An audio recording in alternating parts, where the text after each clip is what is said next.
You put on the uniform this morning, same as always. Badge on the chest, gun on the hip, coffee you didn't finish because you were already running late. Your partner waves at you from across the parking lot. Your sergeant gives you the daily briefing. And somewhere, across the city, maybe across the border, maybe in a room you've never seen, a man you've never met in person checks his phone and confirms you're on shift. He already knows your schedule. He's known it for months. This is not a story about a bad cop from a bad place. This is a story about how a normal cop, a real one, credentialed and sworn and trusted, ends up on 2 payrolls at the same time. Because that is exactly what happened.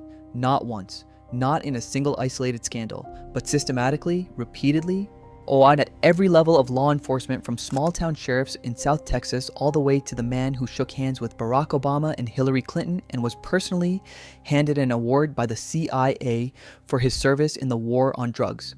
His name was Genaro García Luna.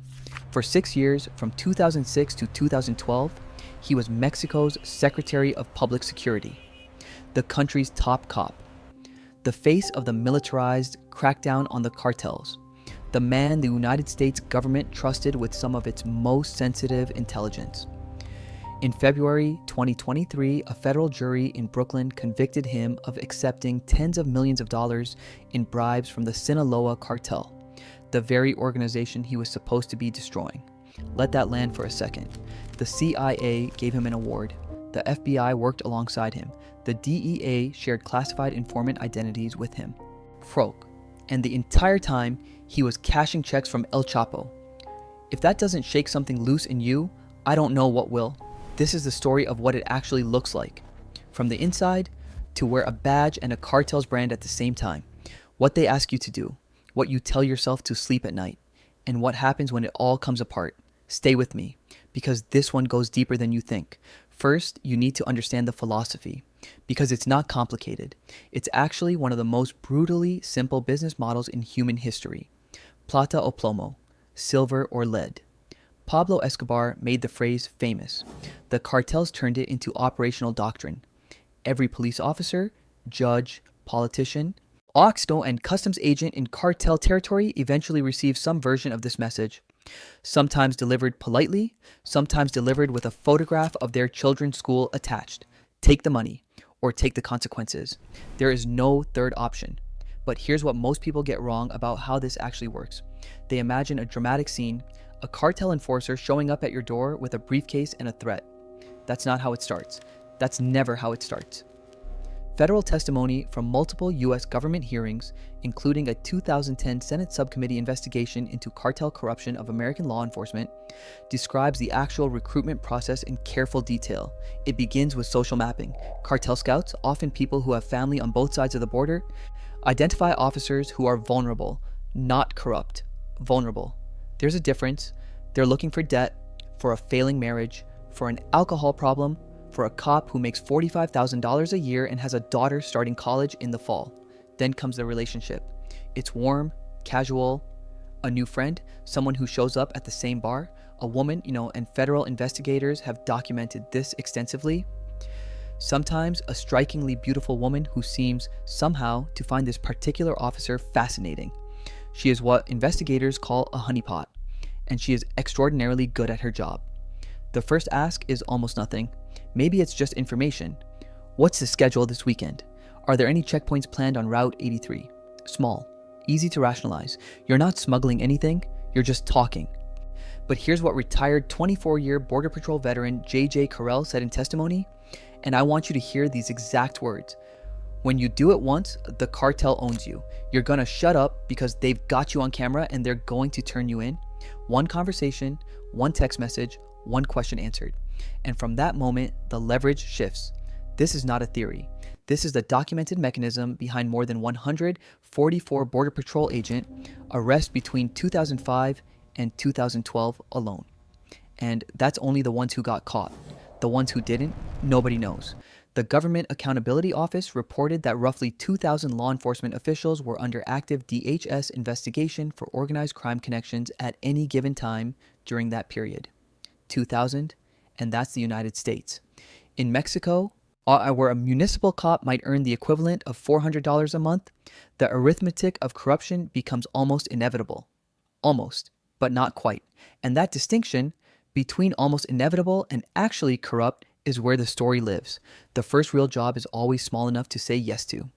In the documented cases, and I'm pulling from federal court records and congressional testimony here, not speculation, the first assignment for a newly recruited corrupt officer almost never involves drugs directly. It involves information, a tip, a heads up, something that costs you nothing except your integrity, which you've already begun negotiating away. The specific ask sounds like this. There's going to be a checkpoint operation on Thursday night, mile marker 47, Highway 83. The cartel just needs to know. 20 minutes of warning. That's it. You make a phone call. Nothing visible changes. No crime scene, no body, no evidence. Somewhere on a highway in South Texas, 3 trucks that were planning to pass through mile marker 47 on Thursday night take a different route instead. 3 trucks carrying, you don't ask what. You told yourself you don't need to know, but you do know. That's the thing about this kind of self-deception. It requires constant maintenance. Now picture this scaled up, because this is exactly what happened at Mexico City's Benito Juarez International Airport for years under Garcia Luna's watch. A former federal police officer named Raul Arellano testified in detail at Garcia Luna's trial. He described his assignment, protect the airport from drug trafficking, and then he described what actually happened. Once or twice a week, after certain flights arrived from South America, every officer on duty would receive the same coded radio message. By 45, everyone on 35. That was the signal. It meant, stop what you're doing. Don't search anyone. Don't detain anyone. Don't do anything. Stand down. And the drugs moved through Mexico City's international airport with federal police officers standing right there, in uniform, weapons holstered, eyes forward. The operation ran for years. The system was so smooth, so consistent, so professionally orchestrated that prosecutors at Garcia Luna's trial called it, and I think this phrase is going to stay with you, the FedEx of cocaine. FedEx, on-time delivery, professional handling, guaranteed not to be intercepted because the people responsible for intercepting it were on the payroll.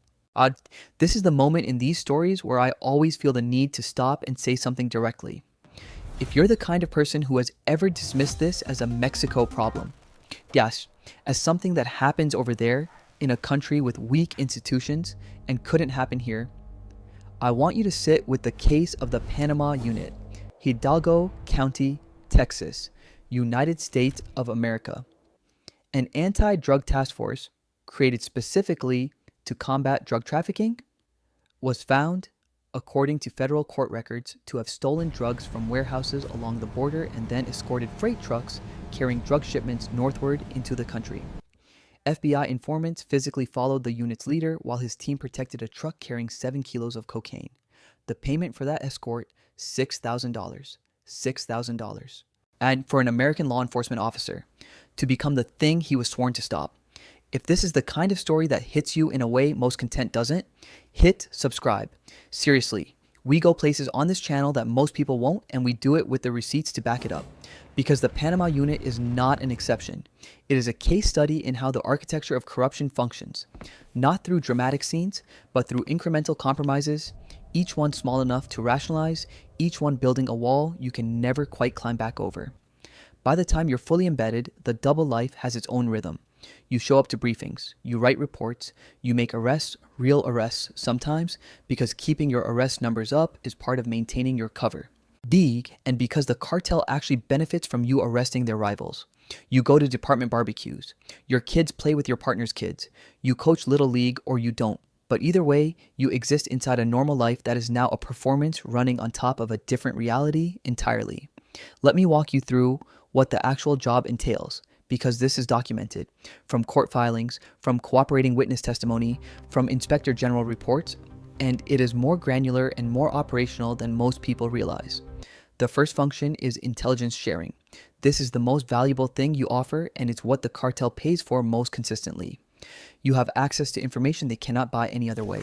Surveillance schedules, informant identities, undercover operation timelines, wiretap authorizations. The name of the guy in their organization who's been talking to your department's narcotics unit. That last one is the most dangerous, because when a corrupt officer leaks an informant's identity to a cartel, the consequences are not abstract. They are lethal. Even Reyes Arzate, who commanded a joint Mexican-American drug intelligence unit called the Sensitive Investigative Unit, which was specifically created and vetted by the DEA to avoid corruption, was convicted of leaking exactly this kind of information through BlackBerry Messenger. The DEA informant whose identity he exposed was kidnapped and murdered. Reyes Arzadi's code name, the one the cartel used for him in communications, was La Reina, the Queen. He received millions in payments. He received 10 years in federal prison. The informant received a shallow grave. Ari, and it gets worse. A ProPublica investigation linked an SIU leak directly to a 2011 massacre in a small town called Allende in the Mexican state of Coahuila. The cartel believed certain residents had provided information to law enforcement. Based on the intelligence they received from inside the law enforcement apparatus, they moved on the town. The death toll is disputed, but estimated at dozens of people, men, women, and families who had nothing to do with the drug trade except the misfortune of living somewhere that someone with a badge decided to trade for a monthly payment. This is the weight of what information costs when it goes to the wrong people. It's not abstract. It has a body count. The second function is active escort, physically accompanying drug shipments to ensure they aren't stopped. The Panama unit in Hidalgo County, Texas, did this on American soil. Garcia Luna's federal police did this at Mexico City's airport and along highway corridors throughout Mexico. In one of the more staggering details from the Garcia Luna trial, cartel members testified that he provided real federal police uniforms and genuine law enforcement credentials to cartel operatives, so that the narcos themselves could move through police checkpoints appearing to be officers. The cartel's enforcers, dressed as cops, waved through by cops, in a country where the distinction between the two had become largely administrative. The third function, and this is where the moral collapse becomes complete, is competitive elimination. The cartel doesn't just want protection for itself, it wants damage done to rivals, and a corrupt cop is uniquely positioned to deliver. While you can direct law enforcement resources toward a cartel's enemies, you can orchestrate raids on rival stash houses, you can leak the locations of competing cartel leadership to your handlers, who will then dispatch sicarios. Garcia Luna, according to testimony from cartel members with direct knowledge, did precisely this. He helped the Sinaloa Cartel identify and attack the Beltran Leyva organization and the Gulf Cartel. His officers, acting under his direction, intercepted 2 tons of cocaine belonging to rival organizations and delivered it to a Sinaloa warehouse. He showed up personally to inspect the haul, Mexico's top cop, at a cartel warehouse, looking at seized cocaine that his own people had rerouted from one criminal organization to another. I want to be honest with you about how I feel when I read through these case files. And I've spent a lot of time in them. It's not shock anymore. It passed shock a long time ago. What I feel now is something closer to a very cold clarity about how institutions actually function when money is large enough and oversight is weak enough. Because the DEA knew about problems in the SIU for years. Multiple Inspector General reports flagged them. Former American agents told investigators on the record that figuring out which cartel the vetted unit was helping was considered part of the job. And then you'd use the unit to go after that cartel's rivals. Read that sentence again. American law enforcement officers in Mexico, operating an anti-corruption unit, routinely assumed that unit was corrupt, identified which cartel it was helping, and then used the unit to pursue that cartel's enemies. The corruption wasn't a bug, it had been incorporated into the operational strategy. That's not a Mexico problem. That's a power problem. That's what happens when the money is big enough and the accountability is thin enough, regardless of what country you're in, what uniform you're wearing, or what oath you took on a Tuesday morning in front of your family. The fear doesn't come all at once. It accumulates. It starts as low-level background noise, a slight hesitation before answering certain questions, a new habit of checking who's behind you when you walk to your car. You start looking at your colleagues differently, not suspiciously, exactly. More like, which of these people might be the one?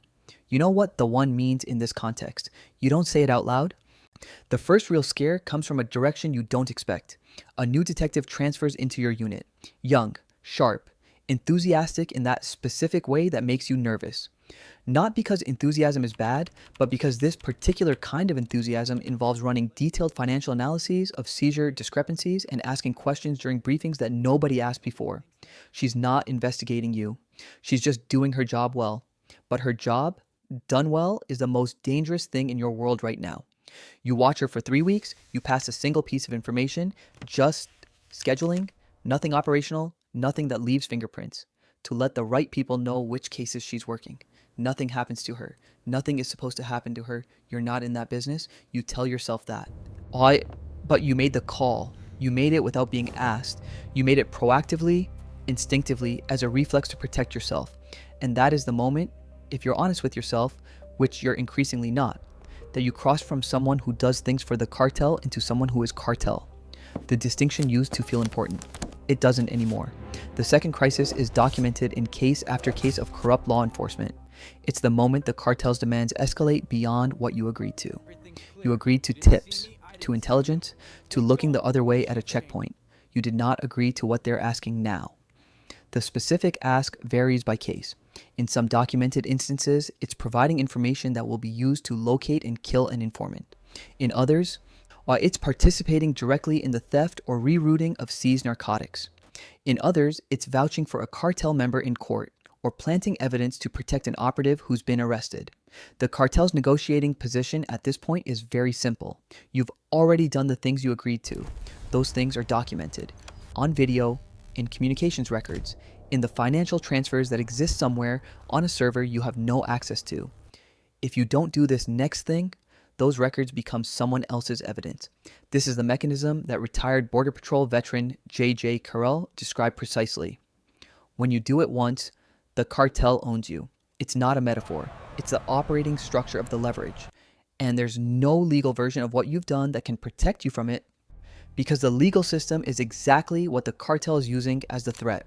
The third crisis, and this is the one that makes careers end and bodies disappear, is when someone inside the operation begins to cooperate with federal investigators. Ivan Reyes Arzate, La Reina, ran the DEA's Joint Intelligence Unit in Mexico for years. He was trained in the United States. He was vetted, supposedly to a standard far higher than ordinary police hiring. He received classified DEA intelligence and passed it directly to cartel handlers via BlackBerry Messenger. The DEA discovered his cooperation with organized crime through surveillance, specifically by monitoring the communications of cartel targets who kept referencing a source inside law enforcement they called La Reina. From that discovery to his arrest, surveillance, wire intercepts, eyewitness testimony from cartel members who'd cut deals. He self-surrendered in Chicago in April 2017. He was sentenced to 10 years in federal prison, then, in a separate Brooklyn case, sentenced to another 10 years. But here's the detail that I think is most clarifying about how these systems actually function. ProPublica reported that at least 2 Mexican supervisors within the SIU program were assassinated. Not by American prosecutors, not by the cartel they were supposed to be fighting, but because their identities and locations were leaked to drug traffickers by other members of the same unit. The corrupt unit leaked information that got members of the same corrupt unit killed. This is what you're inside. Not a clean transaction between employer and employee, a pressure vessel with no reliable walls, where the leverage flows in every direction, where the cartel's interest in keeping you useful is always balanced against their interest in removing you before you become a liability, and where the distinction between those two conditions is something you cannot control and cannot predict. Retired Border Patrol sector. Chief Victor Manjarres described the most common form of this corruption with a phrase that I've thought about a lot. It was the action of taking no action. Not dramatic betrayal, not orchestrated crime. Just a moment-by-moment decision to not do the job. And the way those moments compound into something that, viewed from the outside, looks indistinguishable from deliberate, premeditated, organized criminal participation. Because by the end, it is, at some point, the money starts to show. This is inevitable, and every financial crimes investigator knows it. The academic term is lifestyle audit, comparing your documented income against your observable standard of living. The practical version is simpler. You make $50,000 a year and you just paid cash for a boat. In the smaller cases, the Border Patrol agents, the Texas Sheriff's deputies, the checkpoint officers, the money is often surprisingly modest. Federal prosecutors who worked corruption cases along the southern border have described officers who accepted as little as $2,000 or $3,000 per load. For some of them, that was $2,000 or $3,000 more than they had. The financial pressure was real, and the ask seemed, in the moment, containable. For the officers higher in the food chain, the numbers are different in a way that strains comprehension. At Garcia Luna's trial, a former cartel lieutenant known in court as El Grande testified that monthly bribe payments to Garcia Luna started at approximately $1.5 million and grew as Garcia Luna's influence expanded. When he was appointed Secretary of Public Security in 2006 with a cabinet position and direct access to the President of Mexico, the Sinaloa Cartel's investment in him increased accordingly. The money arrived in suitcases, in duffel bags, in briefcases left at car washes, at restaurants, at safe houses. The brother of Sinaloa Cartel leader Ismael El Mayo Zambada testified that he personally delivered $5 million in cash during 2 separate meetings with Garcia Luna at a Mexico City restaurant. $5 million in 2 meetings at a restaurant. And then Garcia Luna would go back to his office and brief American DEA agents on the latest anti-cartel operations. The lifestyle creep is both inevitable and, ultimately, the undoing of almost everyone in this situation. You cannot receive cartel money and live on a government salary simultaneously without creating a visible gap. New cars registered to relatives, home renovations with no documented loan, children's private school tuition paid in cash, a vacation that doesn't match 3 weeks of paid leave on a cop's salary. Financial investigators call these indicators of unexplained wealth. Defense attorneys call them circumstantial. Federal prosecutors call them the foundation of a conspiracy case. And here is the part where I'll offer you my honest assessment, because I think it matters. The reason so many of these cases take so long to build is not that investigators don't notice. It's that in systems where corruption is widespread, the people who would normally flag these indicators are sometimes the same people receiving the same payments. The Garcia Luna case involved 189,000 pages of evidence accumulated over years by prosecutors in the Eastern District of New York, working, essentially, without reliable Mexican law enforcement partners, because the question of which Mexican law enforcement officials could be trusted was precisely the problem they were trying to solve. 189,000 pages to build a case against the man who was supposed to be doing the investigating. If you're finding this as darkly fascinating as I do, and you're not subscribed yet, do it now. This channel exists specifically for stories like this one, the ones that are completely documented, completely real, and completely more disturbing than anything a screenwriter would invent. The money is always there. The evidence always accumulates. The only question is who finds it first and whether they're on the right payroll. There's a moment in every one of these cases, documented without exception, when the target realizes the investigation has found them before they found the investigation. Sometimes it's a surveillance team they spot twice in the same week. Sometimes it's a colleague who stops making eye contact in a way that wasn't there before. Sometimes, and this is a truly modern version of the nightmare, it's a pattern flagged by an algorithm. A financial transaction that crossed a threshold they didn't know existed. A communication that moved through a server that was, quietly, being mirrored. For Garcia Luna, the walls started closing after El Chapo's trial in 2019, where cooperating witnesses began mentioning his name. Not as a peripheral figure, as a central, trusted, well-compensated partner. Cartel members who had cut deals with federal prosecutors. Men who had every reason to be accurate because their sentences depended on the quality of their testimony. Describe Garcia Luna in operational detail. The bodyguards he provided. The drug loads he facilitated. The meetings in restaurants where suitcases changed hands. The moment at a warehouse in Mexico City where he walked in, looked at 2 tons of seized cocaine from a rival organization, and nodded. As to Uggs, he was arrested in December 2019 at Dallas-Fort Worth International Airport. He had relocated to Miami after leaving the Mexican government. He had applied for American citizenship. He had, according to prosecutors, falsified his immigration documents. His defense was straightforward. The witnesses against him were cartel members, murderers, kidnappers, criminals who had negotiated reduced sentences in exchange for testimony. They were not credible. They had every incentive to lie and no moral authority to tell the truth. This is a legally coherent argument, and I'll give the defense its due. Building a federal case almost entirely on the testimony of former cartel bosses is not clean. Some of those witnesses describe things under oath that, if you read the transcripts, ought require you to trust the word of people who have done genuinely monstrous things. But here's my read, and I've spent time with these transcripts. The witnesses corroborated each other on specific operational details that they could not have independently invented: the coded radio message at the airport, the warehouse in Mexico City, the specific amounts of money at specific meetings, the mechanism of the bribe delivery and style, which restaurant, which bag, which arrangement. These details converged across multiple witnesses who were interviewed separately, at different times, in different jurisdictions. That's not coordination, that's accuracy. In February 2023, the jury agreed. Guilty on all 5 counts. Garcia Luna faces a mandatory minimum of 20 years, the possibility of life. His co-defendants, Luis Cardenas Palomino and Ramon Pequeño Garcia, both former senior federal police officials who served directly under him, remain at large. As of this recording, neither has been taken into custody. They are presumably somewhere that does not extradite. Now, I need to say something here that I think gets lost in the way these cases are usually covered. The Garcia Luna conviction is being presented, in some quarters, as proof that the system works, that justice caught up, that accountability is real. And yes, a Brooklyn jury convicted Mexico's former top cop. That is not nothing, but consider the scaffolding required to get there. American prosecutors, American federal investigators, years of work, 189,000 pages of evidence. Witnesses extracted from Mexican prison through extradition agreements that took additional years to negotiate. The entire apparatus of the United States federal criminal justice system pointed at one man. And it still took over a decade from the first serious allegations to the conviction. In Mexico itself, during those same years, the impunity rate for violent crime ran between 90 and 95%.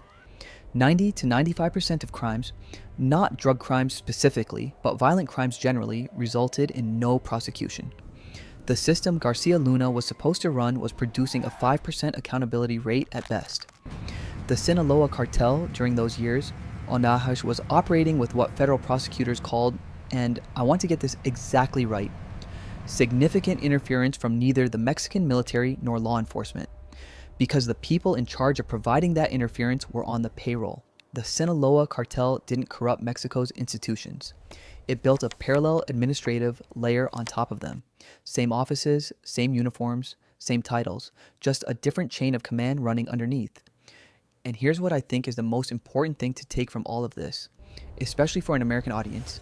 The SIU, the Sensitive Investigative Unit, the Elite Joint Task Force, the DEA, created specifically to get around Mexican corruption by vetting officers to American standards and training them in the United States, was, by the assessment of multiple current and former American agents, dirty. Not entirely, not uniformly, but sufficiently that, as one former American official described it, the operational workaround was to figure out which cartel your supposedly clean unit was helping and then use it to go after that cartel's rivals. That's not a Mexico story. That's a power story. And power, without accountability, does the same things regardless of which side of the border it operates on. Let me step back from the individual cases for a moment, because the real cost of what we've been describing isn't measured in guilty verdicts, it's measured in other things. In 2011, cartel gunmen moved on a small town called Allende in the Mexican state of Coahuila. They had received information through a leak from inside the American-Mexican Joint Intelligence Unit in Key that certain residents of Allende had provided information to law enforcement about cartel operations. The cartel's response was not targeted. It was total. The town was effectively wiped. The death toll has never been officially confirmed, but investigations by ProPublica and others estimated dozens killed, with many bodies disposed of in ways designed to prevent identification. A town, because a cop sold a piece of information. That is what corruption costs when it operates at scale. Not the money, not even the drugs, though the drugs cost plenty. 107,000 Americans died of drug overdoses in 2021, 108,000 in 2022. The majority driven by fentanyl that crossed the southern border through the exact networks that corrupt law enforcement enables and protects. Those numbers are not abstractions. They are people. They are families. The impunity rate for violent crime in Mexico runs between 90 and 95%. For every 100 murders, 5 result in a prosecution. This is not because Mexican investigators are incompetent. Many of them are extraordinarily skilled, under extraordinary pressure. It's because the cartels have constructed, through bribery, through violence, through the strategic placement of their people inside every institution that might otherwise constrain them, a system in which accountability is essentially optional for anyone with enough money. And American law enforcement is not immune. The arrest rate for customs and border protection officers for corruption and misconduct is 5 times higher than for comparable federal law enforcement agencies. CBP has, historically, attracted twice as many dishonest recruits as other law enforcement entities, according to congressional testimony. Approximately 65% of all CBP applicants fail the agency's polygraph examination, compared to a 30% failure rate that's considered normal for law enforcement hiring. Someone is applying for those jobs with a specific purpose, and their polygraph failure rate suggests they are not successfully screened out at anything close to an adequate rate. Here's my honest, direct opinion on all of this. The American government has spent decades framing the drug war as a battle between law enforcement and criminals, between the state and the cartel, between order and chaos. That framing is not just incomplete, it is operationally incorrect. What the evidence shows, from congressional hearings to federal convictions to inspector general reports, is that the boundary between those categories is porous, managed, and in some cases deliberately maintained by people who benefit from its existence. The Sinaloa Cartel did not achieve dominance over drug trafficking routes into the United States by outfighting American law enforcement. It achieved dominance by purchasing portions of American law enforcement. Not all of it, not even most of it, but enough, strategically, precisely, at the choke points that mattered.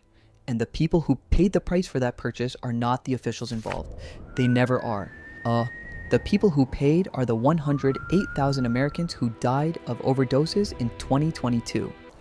The residents of Allende, the families of informants whose names were sold for a monthly payment via BlackBerry Messenger. The badge protects you from a lot of things. It doesn't protect you from what you become when you sell it. So how does it end? For Garcia Luna, guilty on 5 counts in a federal courtroom in Brooklyn, New York. Mandatory minimum 20 years, possible life sentence. The man who shook hands with Barack Obama, who was handed an award by the CIA, who appeared on joint press conferences with DEA administrators to announce major cartel takedowns, some of which prosecutors allege he had staged specifically to eliminate the Sinaloa Cartel's rivals, is now wearing a different kind of uniform.